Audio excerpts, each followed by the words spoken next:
Queridos hermanos, que Dios les bendiga. Amén. Que la paz del Señor esté en sus corazones. Amén.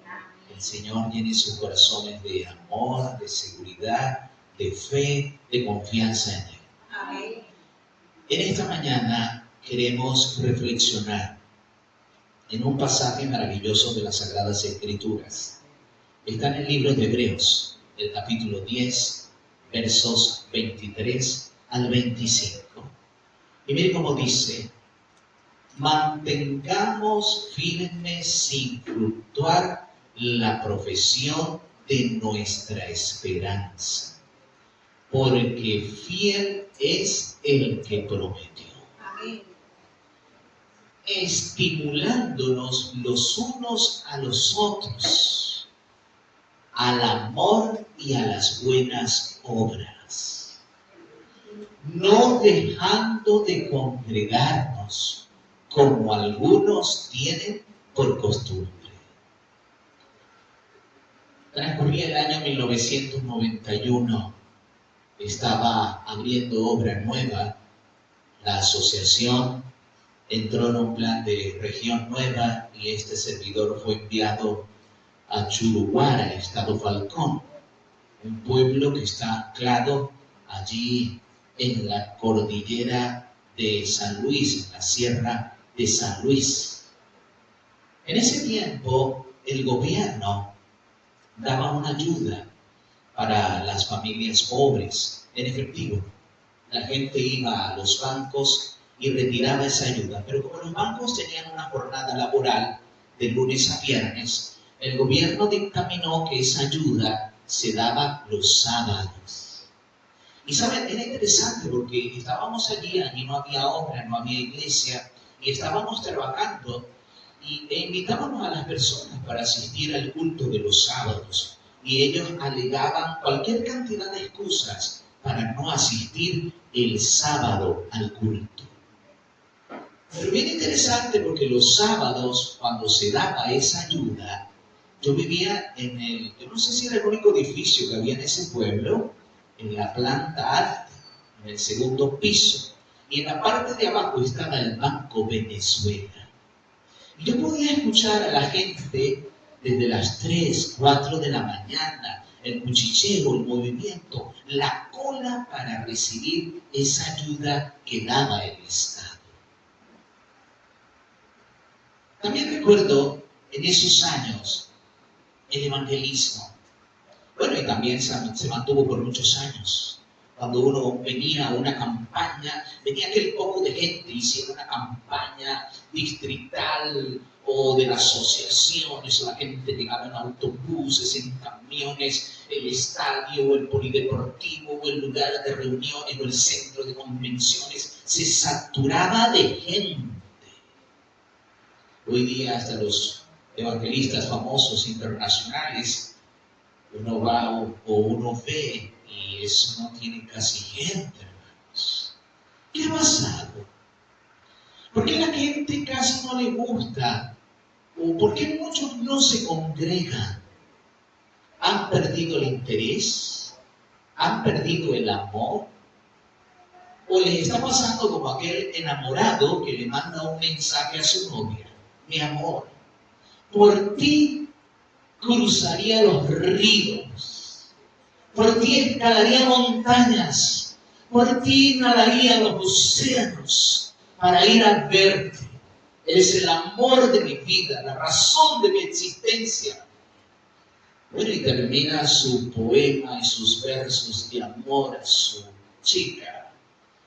Y al final le pone postdata: esta noche te visito si no llueve. Mis queridos, ¿qué sucede? Es muy importante que nosotros atendamos qué dice la palabra al respecto. Nosotros vivimos en una época donde a la gente le escasea el compromiso, donde las personas no quieren compromiso. Uno ve personas que no quieren compromiso y por eso no se casan. No quieren compromiso y por eso no van a la iglesia. No quieren compromiso. Pero mis queridos hermanos, ¿Cómo construir una relación matrimonial sin compromiso? ¿Cómo construir una relación con Dios sin compromiso? ¿Es eso posible? Imposible. Ahora veamos lo que dice la palabra. El consejo que nos da el Señor. Mantengamos firme sin fluctuar la profesión de nuestra esperanza. ¿Cómo debe estar nuestra fe? ¿Cómo debe estar nuestra relación con Dios? ¿Cómo debe estar nuestra devoción, nuestra comunión, nuestro congregarnos para la gloria de Dios? ¿Cómo debe estar eso? Firme y fiel. A ver, ¿cómo debemos mantenernos? Firmes, sin fluctuar la profesión de nuestra esperanza. ¿Por qué? Porque fiel es el que prometió. No es por mi fuerza, no es por mi ánimo, no es por mi voluntad, es porque Cristo es fiel. Nosotros debemos ser fieles. ¿Por qué? Porque Cristo es fiel. Su fidelidad debe incentivar nuestra fidelidad. Un hombre llegaba todos los días a un campanario, un templo, donde a las 12 del mediodía sonaban las 12 campanadas. Frente a ese templo había un edificio. Resulta que este hombre había sido un hombre de negocios, un hombre próspero. Pero un día se le presentó un revés económico. Y este revés económico, pues en su necesidad, en su urgencia, le pidió a un amigo que lo ayudara. Y el amigo le prometió que al siguiente día, a las 12 del mediodía, cuando el campanario diera las 12 campanadas, se iban a ver en ese edificio frente al campanario. Y aquel hombre llegó ese día y esperó y esperó. Pero el amigo nunca llegó. Aquel hombre cayó en un estado de depresión, de desesperación.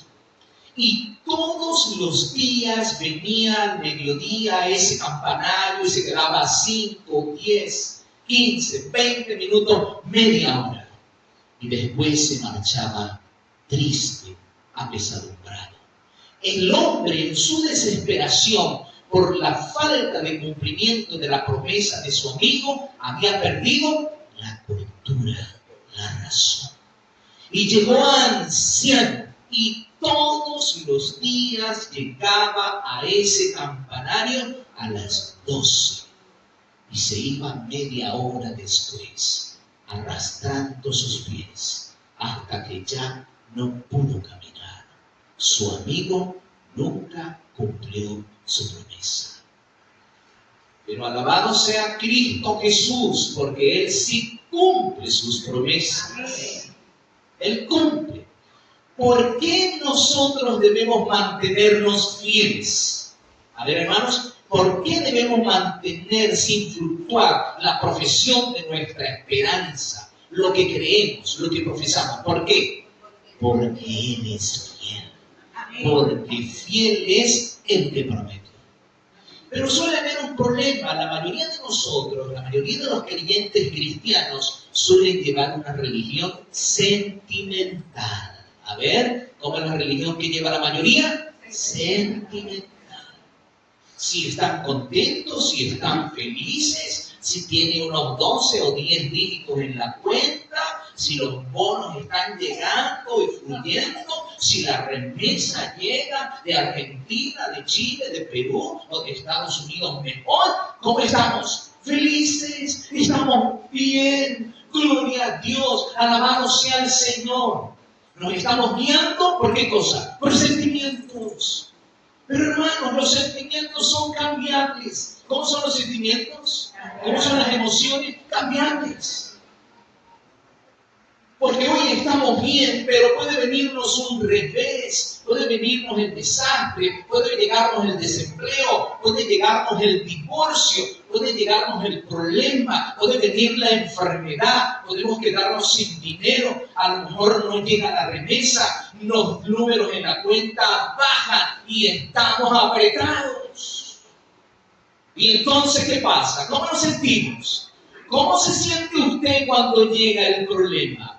¿Cómo se siente usted cuando viene la adversidad? Cuando usted ha manejado una religión por sentimientos, o cuando usted maneja su religión por sentimientos, cuando viene el problema, cuando viene la adversidad, cuando viene el revés, usted se siente solo, como si Dios lo hubiese abandonado, cuando eso es mentira, eso es falso. Dios nunca abandona a sus criaturas. Viene el momento más difícil. El Señor siempre cumple sus promesas. Nosotros, como creyentes en Cristo, debemos andar en la luz. Primera de Juan 1:5 nos dice que Dios es luz. A ver, ¿qué cosa es Dios? Luz. Dios es luz. Y si usted está con Dios, si Dios está con usted, ¿usted anda en qué? En luz. No está en tinieblas. Nosotros debemos avanzar por la vida cristiana, debemos marchar en la senda de la luz, a la luz de la cruz, no a la sombra de la cruz. A ver cómo debemos andar en luz. No debemos que nada ni nadie, no debemos permitir que nada impida el flujo de la luz de Dios hacia nosotros. Siempre debemos estar en el canal de bendición del Señor. Nunca salirnos de ese canal, nunca apartarnos, nunca dudar, nunca desconfiar. Porque si estamos en Cristo y Cristo está con nosotros, todo va a marchar bien, para nuestro bien y para la gloria de Dios. Así que, mis hermanos, si estamos en Cristo, ¿cómo estaremos? En luz. Pero ¿qué le pasa a la mayoría de los cristianos? A ver, ¿qué le pasa? A veces están bien, a veces están mal, a veces están tristes, a veces están contentos, a veces están felices o a veces están deprimidos. ¿Por qué? ¿Es acaso eso la esencia de la religión? ¿Es así que quiere Dios que vivamos en ese vaivén espiritual entre la oscuridad y la luz? No, el Hijo de Dios debe andar todo el tiempo en la luz. A ver, ¿en qué debe andar? En la luz. En la luz. Usted puede llevar un río de lágrimas por dentro, pero Cristo está con usted y Cristo es su esperanza, Cristo es su gozo, Cristo es la fuente de su felicidad. Amén. Y por eso usted, cuando le pregunten, siempre va a responder: bien, gracias a Dios. Amén. Había por allí un hermanito que cuando se le saludaba, yo conocí a una muchacha muy bonita, una estudiante de la universidad, y la saludaba: ¿cómo estás? Mal, gracias. No sé si era por chocarse, era por personalidad. Pero si usted es una persona que dice está mal, dice que está mal, cuando se le pregunta ¿cómo está usted? ¿Está peor? Porque está mal y lo está diciendo. ¿Sí o no? Mientras que usted puede estar mal, usted puede estar triste, usted puede estar angustiado, usted puede estar con hambre, usted puede estar enfermo, pero si usted dice estoy bien, eso le da ánimo. ¿Qué le da, hermanos? Ánimo. Y por eso dice Hebreos 10:23 que mantengamos sin fluctuar la esperanza. ¿Por qué? Porque fiel es el que prometió. Y dice el verso 24, estimulándonos los unos a los otros al amor y a las buenas obras. Los cristianos siempre debemos estarnos dando ánimo. Hay un grupo de cristianos que cuando tú los saludas, ¿cómo estás, hermano? Bien. Bien, en bendición, en gozo, en alabanza. Y te dicen, Dios te bendiga, te amo en el Señor. Es agradable escuchar esas expresiones de un cristiano.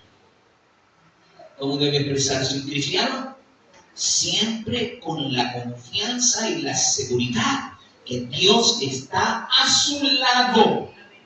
Puede estar pasando la peor adversidad, el peor problema, pero tiene la seguridad que Cristo está con él. Amén.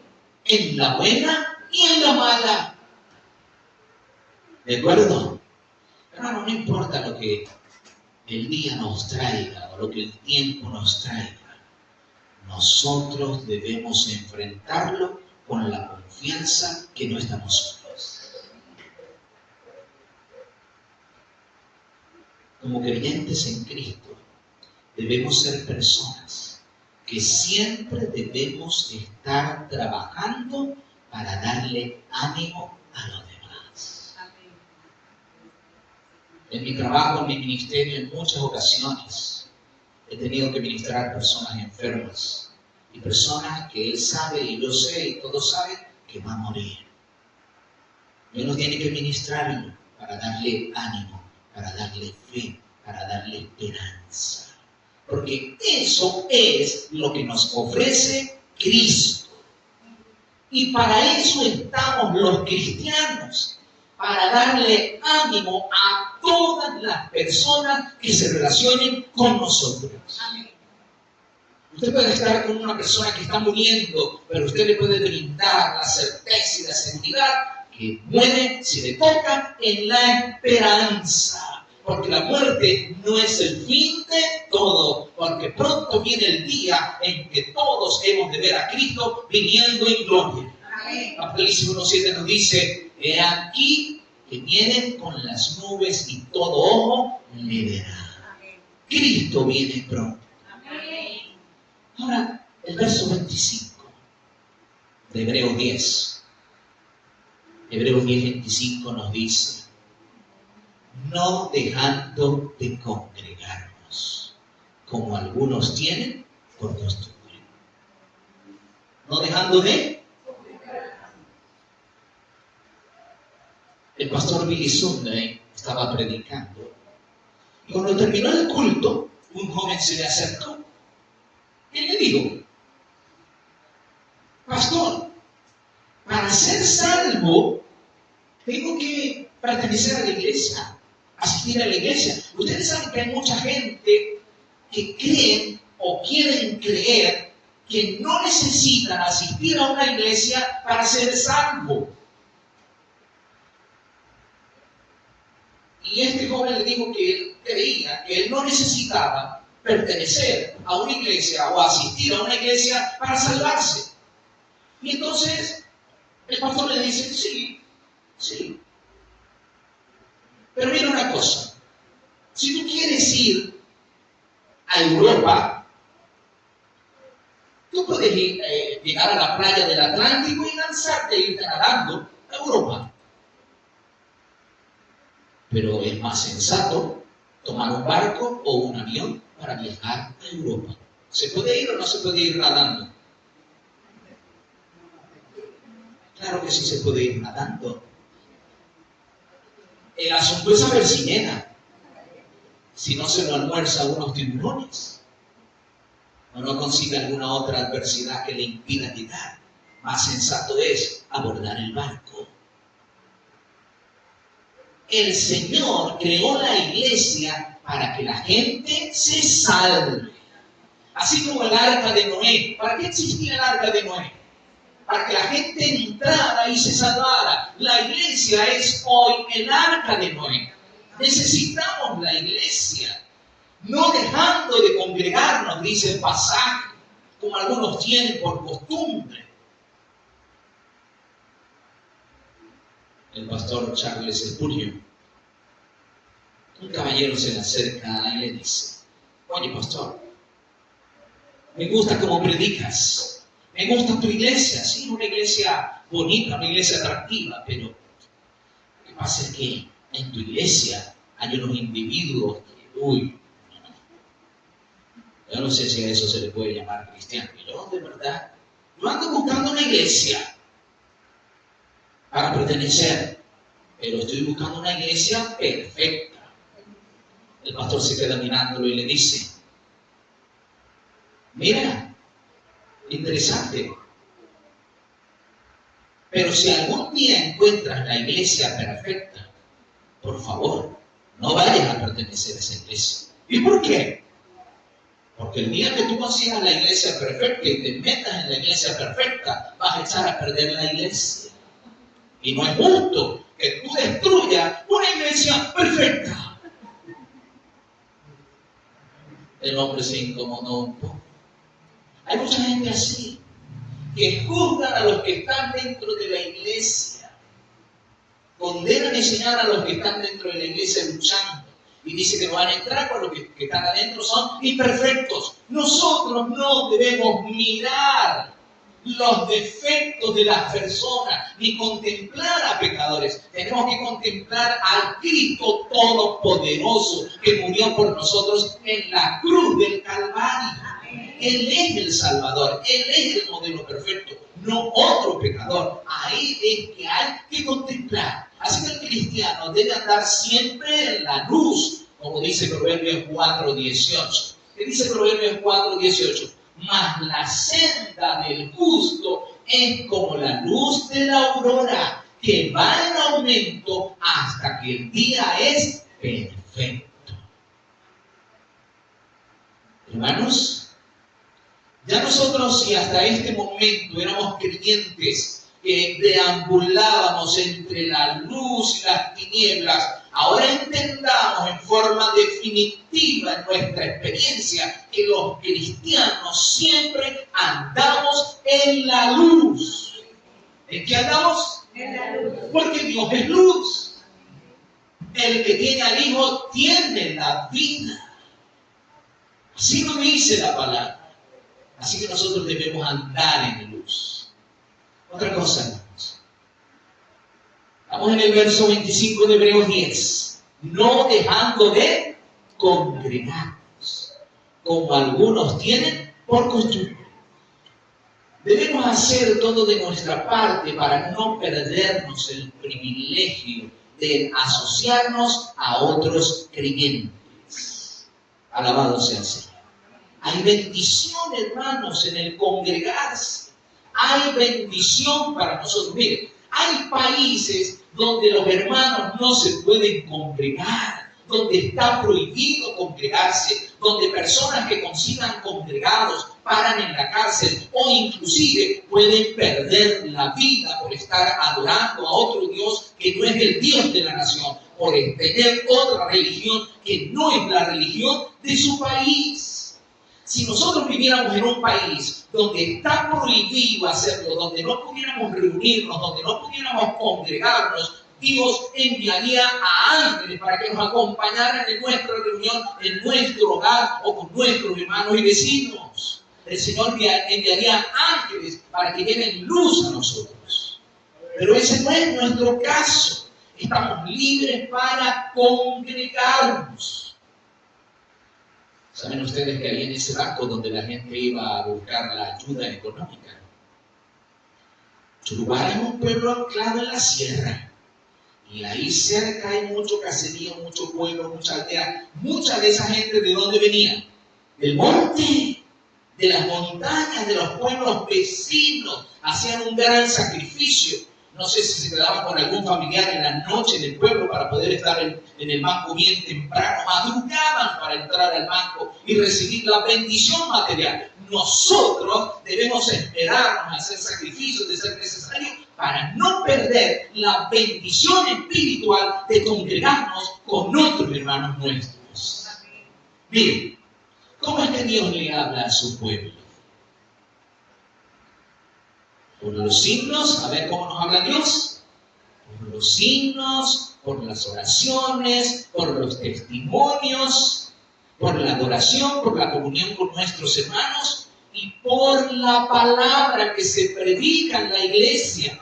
Así nos habla Dios y no debemos perdernos esa bendición. ¿Qué prometió Jesús en Mateo 28:20? ¿Qué prometió? Yo estoy con ustedes todos los días hasta el fin del mundo. ¿Cuándo va a estar el Señor con nosotros? Todos los días. ¿Hasta cuándo? Hasta el fin. Hasta nuestra última respiración. O hasta que Cristo regrese a esta tierra. Y miren otra cosa. Mateo 18:20. Mateo 18:20 dice: donde estén 2 o 3 congregados en mi nombre, allí estaré yo en medio de ellos. Hay algunos que no ven mal que mientras la iglesia tiene culto, ellos están viendo un partido de béisbol o un partido de fútbol, o están en el supermercado, o están viendo una película, o están en otra actividad. Eso no les parece mal. O de repente se van a una consulta. Si nosotros tuviéramos que elegir en dónde estar, ¿dónde debemos estar? ¿Dónde está el Señor? A ver, ¿dónde debemos estar?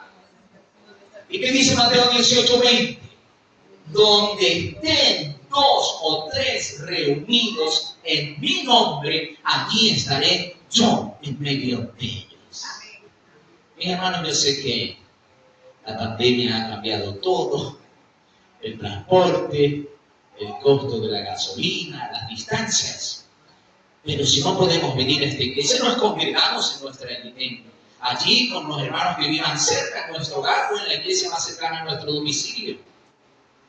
Como lo hace nuestra hermana, que tiene su grupo pequeño infantil. Alabado sea el Señor. Pero nunca debemos perdernos la bendición de congregarnos, de sentir la presencia del Señor hablando a nuestras vidas. Una niña llegó a su casa con unos pececitos y los puso en el acuario. Y entonces la mamá le dice, mira, esos peces no son de unos que crecen bastante. Y entonces la niña le dice, sí, mamá, esos peces crecen bastante, pero realmente que ellos crecen bastante cuando están en una alberca, en un lugar grande. Pero si están en una pecera, que es algo pequeño, si están en una pecera, no van a crecer mucho, se quedan chiquitos. ¿Sabe que así nos puede pasar a nosotros? Si nos encerramos en nosotros mismos, si no nos congregamos, si queremos andar bajo la luz de nuestra propia antorcha, nos vamos a quedar espiritualmente como enanos. Imagínese usted a alguien practicando fútbol solo. Eso es muy aburrido. ¿Es posible practicar fútbol solo? Es posible, porque donde yo voy a hacer ejercicio todos los días veo a un muchacho allá pateando un balón solo, pero eso es como aburrido. Si estamos con los compañeros del equipo, aprendemos más, trazamos estrategias de juego, nos desarrollamos. De igual manera, en nuestra experiencia espiritual. Los delfines son animales que están diseñados por Dios para soportar elevadas temperaturas frías. El delfín tiene una gruesa capa de grasa bajo su piel. Puede soportar altas temperaturas. Y en los tiempos de frío, allí en el Ártico, ellos tienen que mantenerse unidos. A ver, ¿cómo deben mantenerse? Unidos por el frío. Para darse calor los unos a los otros, se mantienen unidos con poco movimiento y tratando de generar calor para mantenerse con vida, para proteger sus huevos. Cuando el frío llega a temperaturas demasiado elevadas como 35 grados bajo cero y vientos de 15 kilómetros por hora, ellos se mantienen unidos, y mientras se mantengan unidos, ningún delfín morirá. Ese es el secreto, mantenerse unidos y dándose calor los unos a los otros. ¿Qué debemos hacer los cristianos? Mantenernos unidos y dándonos calor los unos a los otros. ¿Qué añade Hebreos 10:25? No dejando de congregarnos como algunos tienen por costumbre, y tanto más cuando ven que aquel día se acerca. Jesucristo viene pronto. Amén. Necesitamos congregarnos, necesitamos reunirnos, pedir y clamar al Señor por el bautismo del Espíritu Santo. Y Dios enviará la presencia de su Espíritu a su iglesia que se congrega. Recuerden, mis hermanos, lo que dice Hebreos 10:23. ¿Cómo debemos mantenernos? Firmes. firme sin fluctuar la profesión de nuestra esperanza. ¿Por qué? Porque fiel es el que prometió. ¿Cuántos creen que Cristo es fiel? Amén. ¿Cuántos se proponen con la ayuda de Dios mantenerse fieles hasta el fin? Amén. Mis hermanos, que Dios nos guíe con su Espíritu. Los que viven lejos, bueno, vayan a la iglesia más cercana a su domicilio, pero no dejen de congregarse. No se pierdan la bendición de lo que Dios tiene para usted. Y cuando usted se congregue, cuando usted vaya al culto, ¿qué va a hacer? Atento con los versículos que dice el predicador, anotando y escuchando cada palabra de la Biblia que se menciona en la predicación. Y cuando escuche un himno, atento a cada palabra del himno. Hay palabras de himnos que nos inspiran. A lo mejor estamos pasando por un problema, por una dificultad, y esa frase nos llena de ánimo, de fe y de valor para continuar las oraciones, los testimonios. ¿Cuántos creen que hay bendiciones congregadas? Que Dios les bendiga, que la paz del Señor llene sus corazones y nos mantengamos firmes hasta que Cristo regrese.